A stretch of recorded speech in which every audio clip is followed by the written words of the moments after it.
வாழ்க வையகம், வாழ்க வையகம், வாழ்க வளமுடன். குரு வாழ்க, குருவே துணை. மனவளக்கலை உறவுகளுக்கு கோபாலின் வணக்கங்களும் வாழ்த்துக்களும். அருட்தந்தை வேதாத்ரி மகரிஷியின் மனவளக்கலை பற்றி தினமும் சிந்தித்து கொண்டிருக்கின்றோம். இன்றைக்கு சிவவாக்கியார் எழுதிய ஒரு கவியின் மூலமாக சிந்திக்கவிருக்கிறோம். ஓசையுள்ள கல்லை நீர் உடைத்து இரண்டாக செய்துமே, வாசலில் பதித்த கல்லை மழுங்கவே மிதிக்கிறீர், பூசைக்கு வைத்த கல்லில் பூவும் நீரும் சாத்துறீர். ஈசனுக்கு உகந்த கல் எந்த கல் சொல்லுமே. மனவளக் கலைஞர்களுக்கு தெரியும் எல்லா கல்லிலும் ஈசன் உண்டு என்று.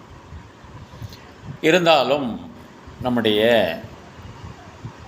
இறையன்பு ஐயா அவர்கள் ஒரு உரைநடையில் எழுதின ஒரு கருத்தை இங்கே பதிவு செய்யலான்னு நினைக்கிறேன். பூசைக்குரிய கல்லும் படியில் இருக்கிற கல்லும் பேசிக்கொண்டதாம்.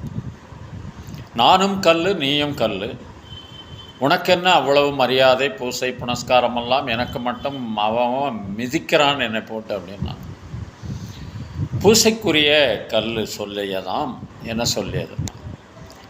சிற்பி ஒளியின் மூலமாக நம்மை செதுக்கிற போது நான் அந்த ஒளியின் வலியை தாங்கிக் கொண்டதனால் சிலையானேன், பூசைக்குரிய பொருளானேன். நீ சிற்பியின் வலியை தாங்கிக் கொள்ள முடியாத போது படிக்கல்லானாய். அவ்வளோதான்.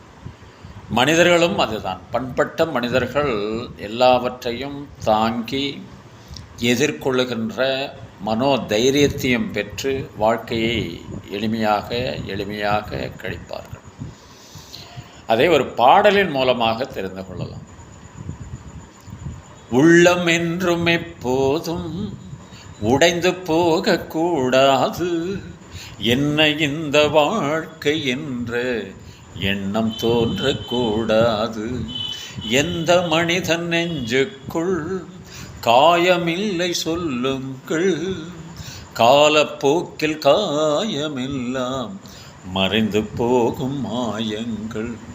ஒளி தாங்கும் கற்கள் தானே மண் மீது சிலையாகும், வலி தாங்கும் உள்ளம் தானே நிலையான சுகம் காணும்.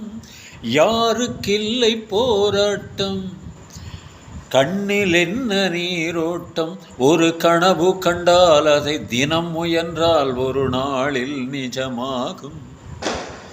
மனமே, ஓ மனமே, நீ மாறிவிடு.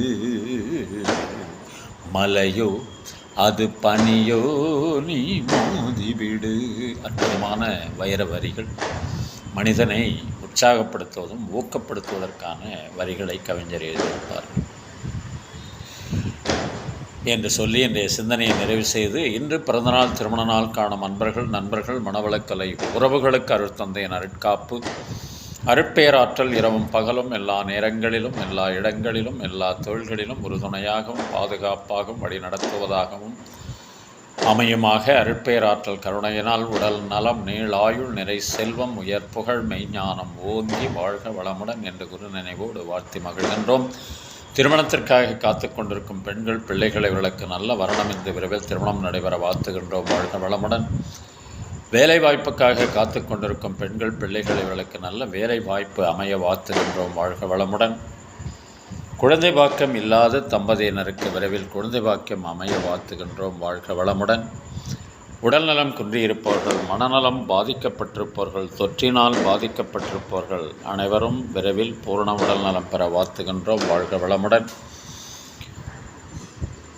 உலக மக்கள் அனைவரும் மனவளக்கலையில் இணைந்து உடல்நலம், உயிர்வளம், மனவளம், நட்பு நலம், ஆன்ம தூய்மை, இறைவுணர்வு பெற குருவருளும் திருவருளும் துணை நிற்க வேண்டி வாழ்த்துகின்றோம். வாழ்க வளமுடன். வாழ்க வளமுடன். வாழ்க வளமுடன்.